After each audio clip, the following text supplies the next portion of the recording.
Some of the strongest businesses aren't built on ego, experience, or flashy resumes. They're built on values.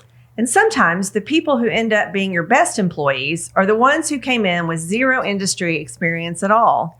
Today, we're sitting down with Justin Donat, CEO, and Ray Donat, COO, brothers, founders, and leaders of True North Restoration, a company rewriting what success looks like in a demanding, ever-changing industry.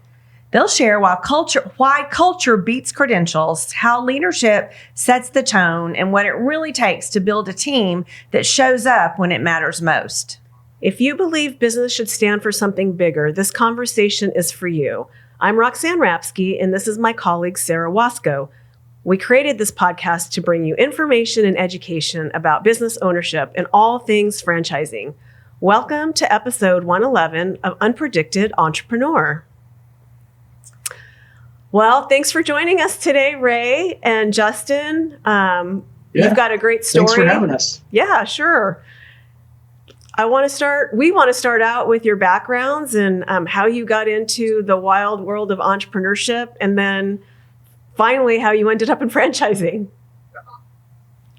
Sounds good. I'll kick us off. So Justin and I obviously are brothers, so we go way back to the family farm in a little town in southern Missouri.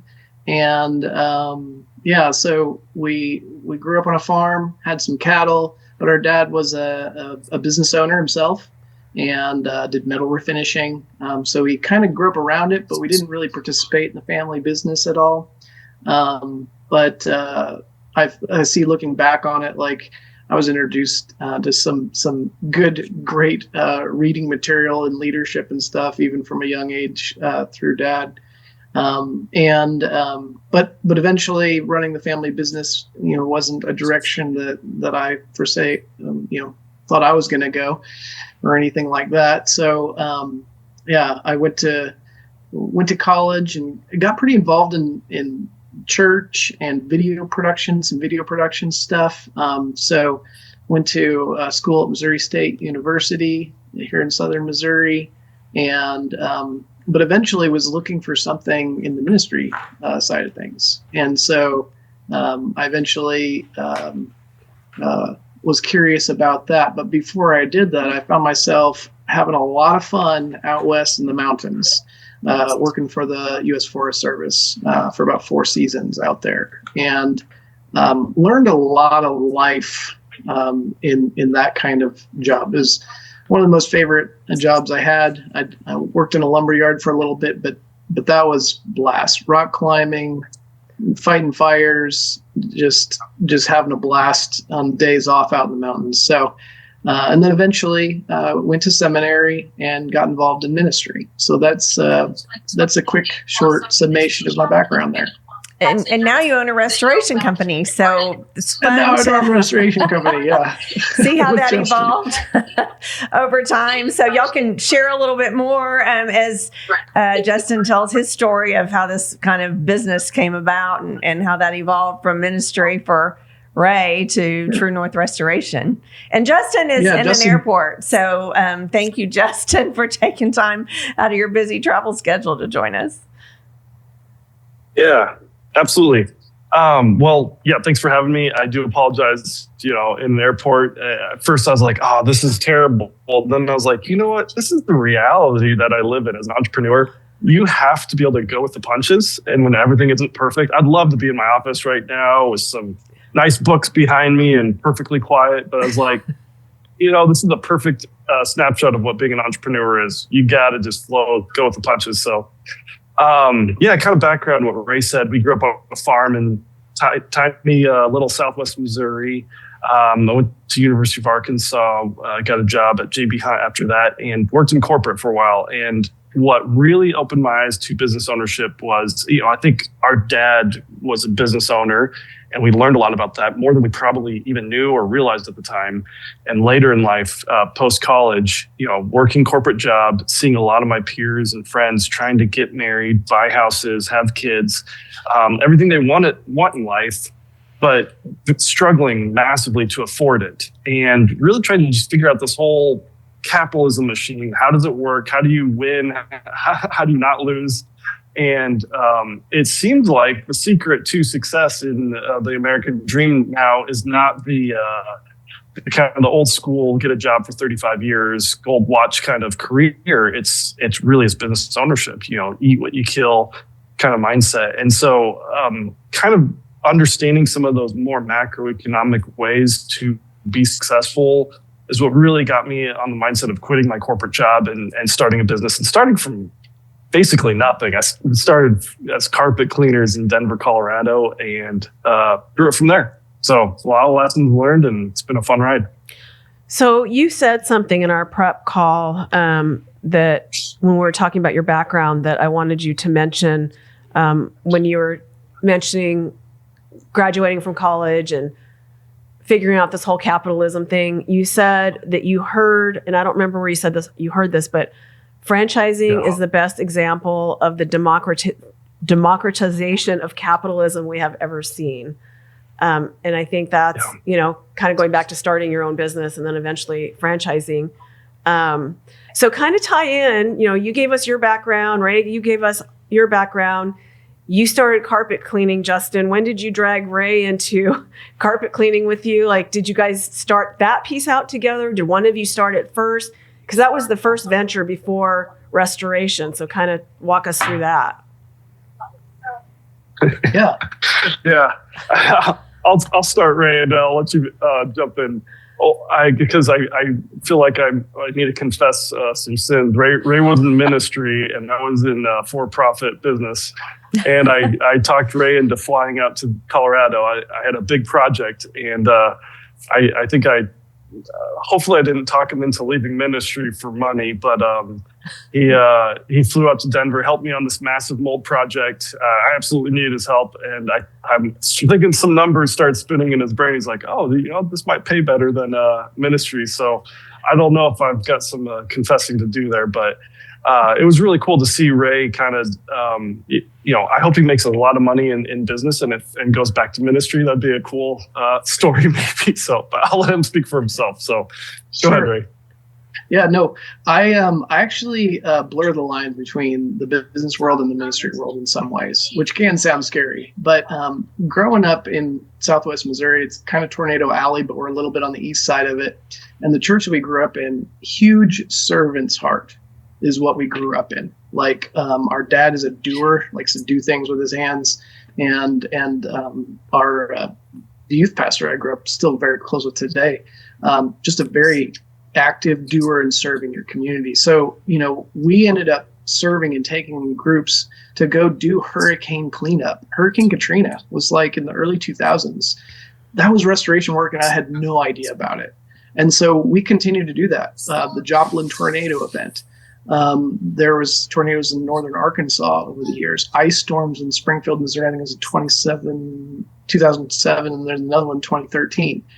These kinds of events where, like, from the ministry front, we're organizing, groups of volunteers to go and serve these communities, hand out water, prepare foods, pull stuff out of their homes and put it in the ditches out front. I mean, this is like we're cutting out drywall in some of these places.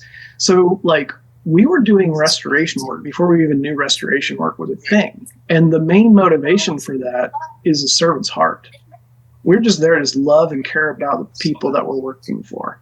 And so I found in the church that I was serving at the time, there was a shift away from that. And that's kind of what shifted me into Justin was like, hey, this is what this is.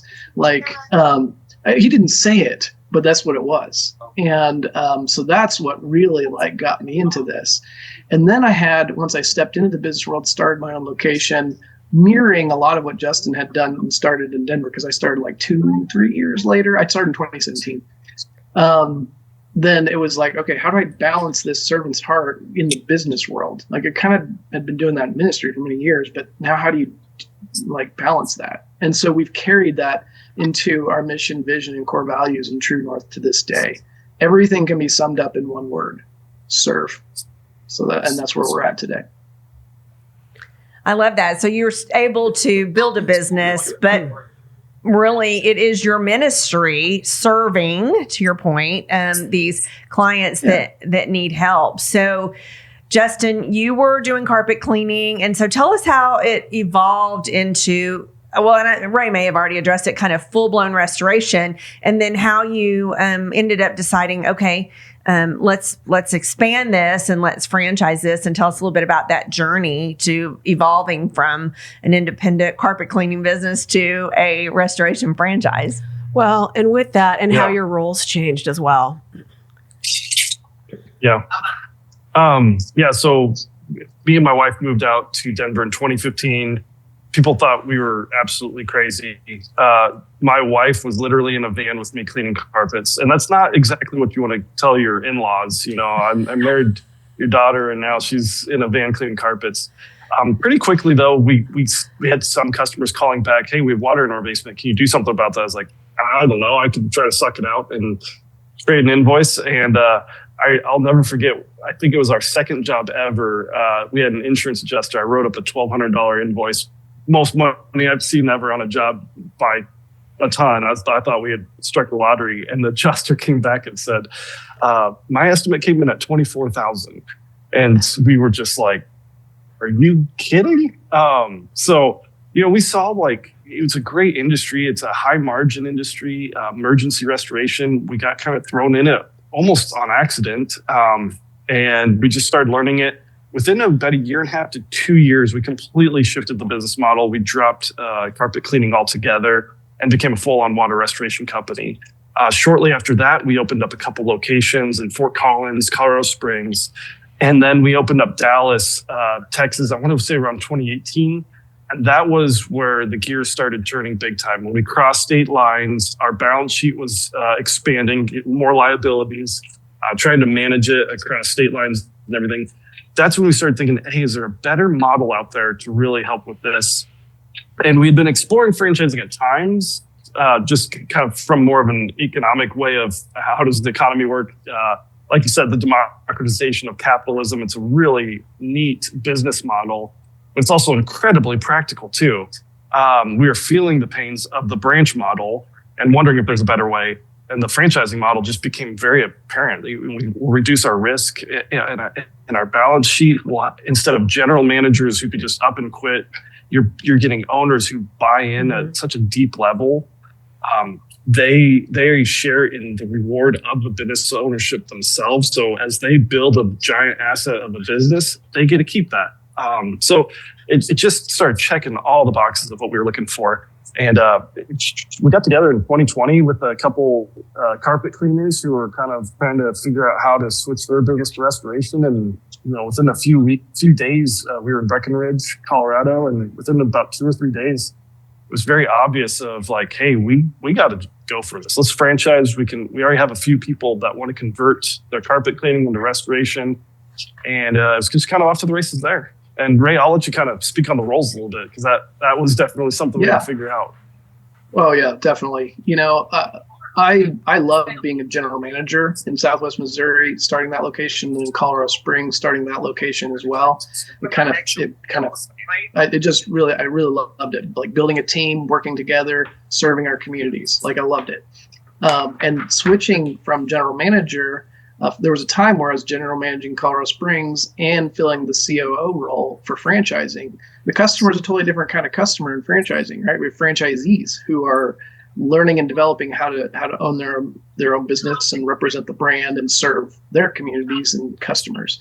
And so trying to do like training and manage a location is very difficult, but we had to make the jump. And Justin was doing the same in Denver too for a while. And so we finances, how do you pull this off, but changing into that role. And one of my favorite aspects of the role that I'm doing now is just working to develop tools and training, whether it's the training we do when a new franchisee signs their initial training, or even like, a new franchise has a hurricane come through and I fly down there and work with them for, several days or even a week to be successful. I love doing that aspect of the job. When it comes to the admin work of COO, not exactly my favorite, but it comes with the role, right? And we've had to morph into that. I've had to morph into that. And Justin, too, can speak to that. Yeah, so we hear that a lot. Like the roles change because trying to run a business and then be a franchisor is completely different. So it's interesting to kind of hear your perspective on that. Tell us a little bit about how the industry has changed, since you guys got started. I know you had mentioned in the prep call that there was less claims. So how are you guys kind of evolving with some of the industry changes over time? I can start on that, Jay. So this is really, and I don't want to like give our whole strategy out to the world necessarily here, but we've got to be a more resilient business in 2026. Last year there was no hurricanes. I think Trump took credit for that. I'm not sure if that's actually the case, but, and so there was significantly less claims in the industry last year, according to a lot of different stats that we've seen. And so you've got to work to build more resilient businesses. And how is that is a deep strategy we could discuss for quite some time. And we have been discussing in True North Restoration. Well, and I just want on the tail end of that, we were talking about on our prep call being an independent business versus being with a franchise. Mm-hmm. And some of what you're talking about, and Justin, I want you to kind of give your input here as well, but some of what you're talking about is one of the benefits of being with a franchise, right? The market changes a little bit. You have to come up with new strategies. You are all collaborating together as a team. You as the founders and owners of the company, but also getting input from your franchisees. And you're not just one single person trying to figure this out all on your own, right? So there's a benefit to that collaboration. Yeah, very much so. There's, I don't even know where to begin on that, from market share, brand recognition to strategic development, because you got so many brains, all ships kind of rise with the tide. There's so many avenues you can go down in that. Having a team of people around you as opposed to being an island and an independent, mm-hmm. I think we're starting to see a huge wave in not just our industry, but in so many industries. You think of your family hardware store back 20 years ago. It was easy to be an independent hardware store, and then larger and larger companies came in, and now it's incredibly difficult to have a family-owned independent hardware store. I think our industry is evolving that way. And I think we saw the writing on the wall years ago, where there's going to be bigger and bigger companies that insurance carriers want to partner with, that big project management companies want to partner with, that are going to get more and more of the market share of that. And if we stay a small independent, we're going to be fighting, these macroeconomic headwinds in our industry. So, there's a million ways. When you're talking about market penetration and just having national account managers, we have a national account manager going out, trying to land more work for all of our franchisees. It's hard as an independent to get your sales guy out there and sell in your local territory. But if you've got national accounts coming in, bringing in more claims, it's a huge advantage. So yeah, the pros of franchising, that whole idea that all ships kind of rise with the tide for a million different reasons, starting with brand recognition and then building on the strategy, is just a huge benefit for everyone. It's also really fun. It can be lonely being a business owner, yes, either as an independent. But I don't think we talk about that enough. It can be very lonely as a business owner. And now you got a team of people all over the country who feel that, and they get to share those experiences and thoughts and how do we deal with this? And you got people just in your corner cheering you on is a pretty powerful thing as a business owner. Absolutely. Yes. Yes. Agreed. So tell us who you're looking for in a franchisee. Who's your ideal candidate to be a part of your business? Yeah. I can start us off on that. For the ideal candidate for us, when you're starting a business, it's tough. And in the restoration space, when you're dealing with Cat 3, some really nasty water from a toilet backup or a flood event or something like that, I've done it. I've been standing in Cat 3, nasty water in someone's home, and thought, what did I get myself into? And it comes back to that, what we said earlier, to serve the why. to serve your customers, your employees, your communities. And that has to start and be the foundation first for our franchisees that we're looking for. If that's there, they can get through any kind of Cat 3 situation.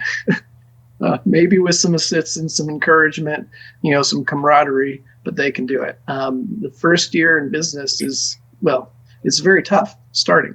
And so we're looking for candidates that can gravitate to the why, but then have the motivation, gumption, and drive to just work their tail off, because that's what's required in the first year. Yeah. And not just in one avenue of their business, right? There's a lot of different hats you got to wear, and willing to learn new skills and abilities and tap into the skills and abilities that you already have and grow those, and also manage team members as you're bringing those on for their skill sets that are strong to kind of replace yours on the team.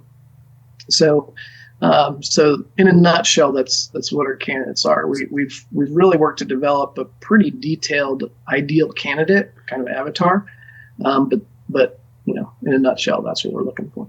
Excellent. Well, I think it's really good that you point out that the why is the most important thing, because you can't train or teach people to have a servant's heart. They need to already have that, and then you can train them on the work. Because I know our guest several episodes ago that is a True North franchisee, didn't consider himself a handyman, but has thrived in the business, done excellent, and has learned a lot, but had the right reasons to want to own this business when he came in. So thank you for sharing all that. So if somebody's watching this podcast and thinking about wanting to be a business owner and maybe a franchisee, do you guys have a tip or some words of advice for anybody that's exploring business ownership?